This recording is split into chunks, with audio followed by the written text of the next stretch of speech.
Hi, everybody. Welcome to Picnic Day. My name is Ziv, and I am a member of the Ward Lab, along with Jill Oberski and Griebenow, and we're going to talk to you today a little bit about ants.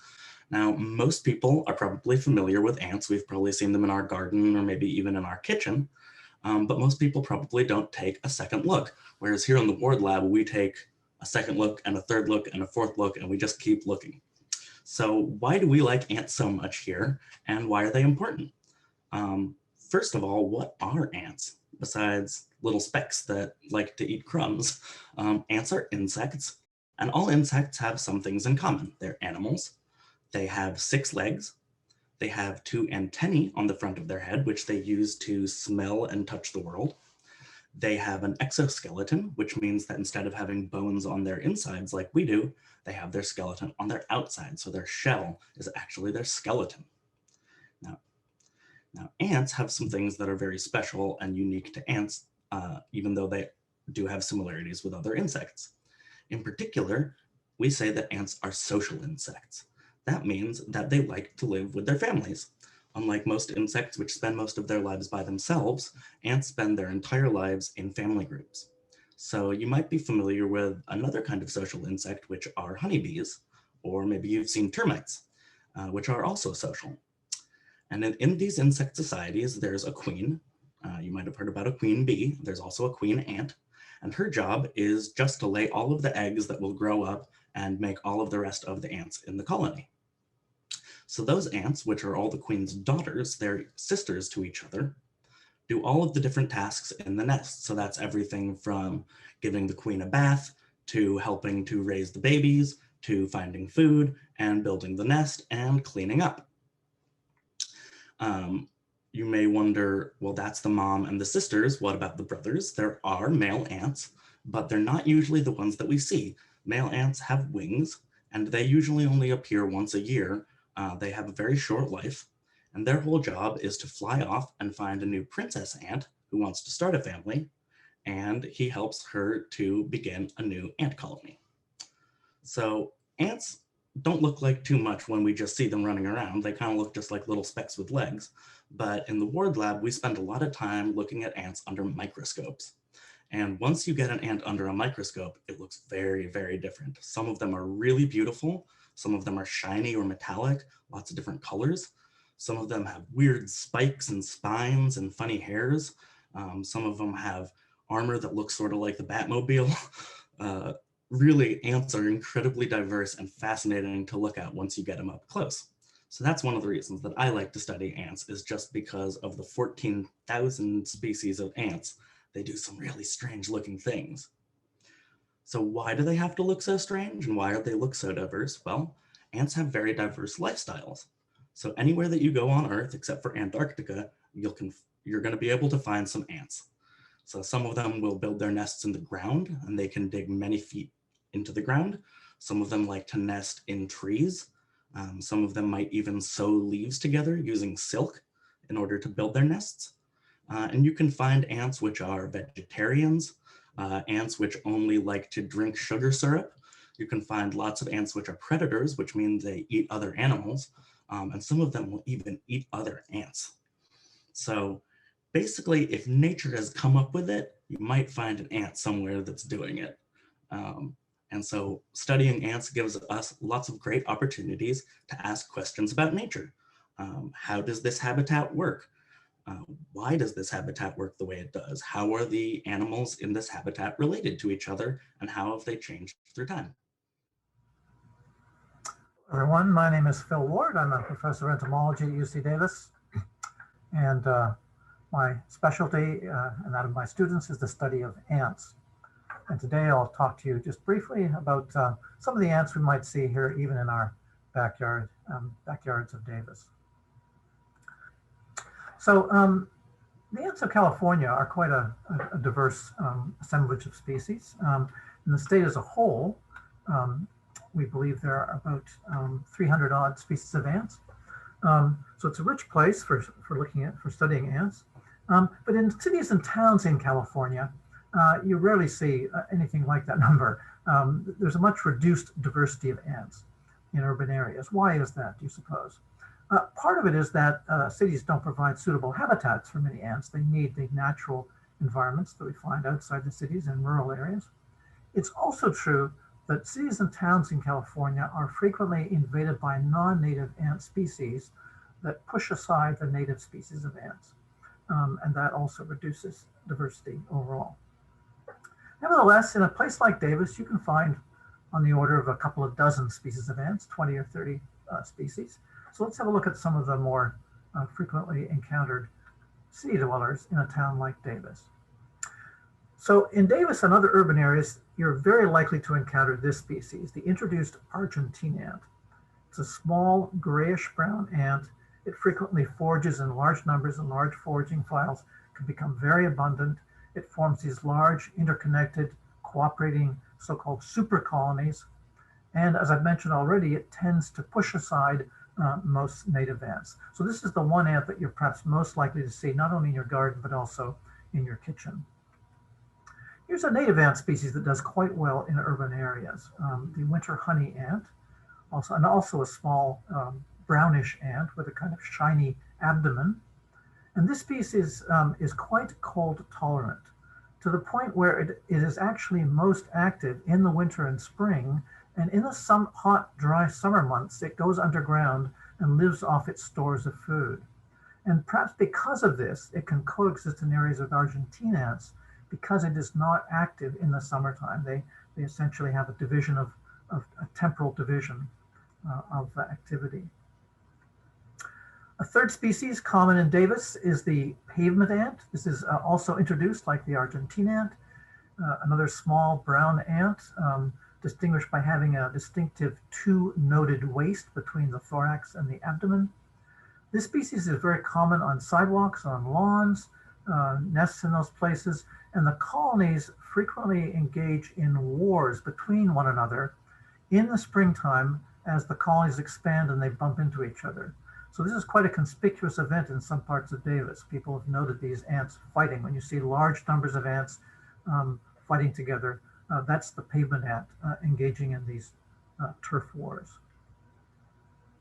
Another native species of ant that occurs in some parts of Davis is the Velvety Tree Ant. This is a rather attractive bicolored ant, medium-sized, a quarter to an eighth of a quarter of an inch long.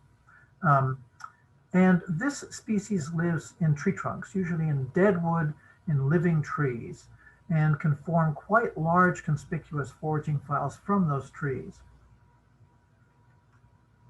Another native species is the seed harvesting ant called Pogonomyrmex subdentatus. This is also quite attractive. It's medium to large in size, about a quarter of an inch or more, and it's reddish brown in color, as you can see from these images. Now, you won't find this in the downtown areas because it likes dry habitats. It nests in the ground and typically decorates the nest with small stones or pebbles. And these nests are fairly conspicuous, can be found on dry roadside edges on the outskirts of town, away from irrigated areas that are dominated by introduced ants. When it does encounter Argentine ants, it tends to do poorly in battle with them, as shown in this lower right slide here. They take down Pogonomyrmex ants. So this does best in the dry, unirrigated parts on the outskirts of Davis. Well, those are a few ants you'll see around town here. There are a bunch of others. Here, I just briefly listed a few other species that live in or around Davis. The pyramid ant, like Pogonomyrmex, will nest in dry ground, dry roadside verges, makes a conspicuous crater nest. The little black ant has become quite common in Davis in the last decade or so. It's found frequently in yards and it's very tiny little black shiny ant. And then there are some other native ants like carpenter ants and field ants that are found in a few parts of Davis that haven't been overwhelmed by Argentine ants or other introduced ants like the pavement ant. So that's just a brief inkling of some of the ants you might see in Davis in your backyard. I encourage you to take a look carefully at the ants you see around town. Maybe you'll see some of the ones I've mentioned here today. So I hope you enjoy the rest of the picnic day. If you want more information about ants, here are some sources for you. I've listed several books here, of which I particularly recommend Hodalber and Wilson's 1994 book, Journey to the Ants. That's quite a useful introduction to the biology of ants. And then there are a bunch of websites, as you might imagine. I've listed several here: AntWeb, AntWiki, the Bug Guide to Ants called Bug Guide Formicity, and a news blog run by a society devoted to the study of ants, the Myrmecological News blog. Okay, that's all I have to say for today. I hope you enjoy the rest of Picnic Day. Bye-bye. Hi everyone, I'm Jill Oberski. I'm a student in Phil Ward's lab, and here is just a little bit about some of the research I do at UC Davis. So my favorite part of my research is I get to travel to all sorts of interesting places and collect insects, especially ants. And then I bring those insects back home, and sometimes I put them on pins to look at them under a microscope. Sometimes I sequence their DNA so I can learn about their genetics. But mostly I'm working with one group of ants called the cone ants or pyramid ants, which is the genus Dorymyrmex. And they're called the cone ants because they have this single cone in the center of their back, which is something totally unique to them. No other ant has it. There are two species of Dorymyrmex you can find right here in Davis, actually. Dorymyrmex bicolor and Dorymyrmex insanus. So named because they're a little crazy. So bicolor is red and black, and insanus is dark brown, and they both make these really obvious nests on the ground, like especially in dry gravel parking lots and things. So especially in the summertime, in dry parts of town, keep an eye out for these ant nests. You might be able to find them here, but Dorymyrmex also live all over the Americas: North America, South America, Central America, even the Caribbean islands and the Galapagos. So you might notice something funny about this map though. One of the most biodiverse parts of the world is the Amazon rainforest. But Dorymyrmex don't really live in the Amazon rainforest. I want to know why they've adapted to such dry environments rather than tropical rainforests. And how did they get across the equator if they only like to live in dry places? You know, how did they migrate from one to the other if there's no suitable habitat in between? Another interesting question is about how they look. So in South America, the cone on the back takes on all of these different shapes. Sometimes there's spines or spikes, or this one ant actually has two bumps on its back instead of just the one. So why does South America get all of that variation when in North America, all of the cones look approximately the same? In order to answer that question, I'm putting ants under a microscope and measuring them. Different parts of the head, different parts of the body, figuring out different lengths and proportions.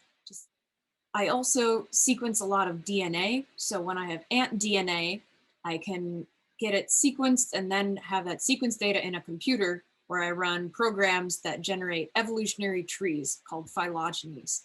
And these evolutionary trees show me how species are related to each other. So on this tree, you can see 4 different colored groups, and these are each a species group.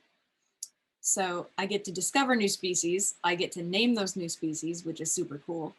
I'm learning how ants evolved to look so different and why in some groups they're very different, and in some groups they've hardly changed at all. And I'm also discovering how Dorymyrmex ants have migrated across North and South America over millions and millions of years. Greetings. My name is Zachary Griebenow, and I am a 4th-year PhD candidate in the Ward Laboratory. As is true of everyone in this lab, I study the evolution of ants, and in so doing, hope to better understand how they are related to one another. My research project focuses on a particular group of ants called the Leptinolinae. These ants have no common name, and we know very little about them. This is because the Leptinolinae almost never come above ground, and they do not build permanent nests. To put it another way, you would never find a leptanoline anthill. Not only that, but they are extremely small, even for ants. Although almost nobody has ever seen a leptanoline ant, from what we do know, it appears that they survive by hunting centipedes. Like most ants, male leptanolines have wings, and do come above ground, unlike the workers and queens.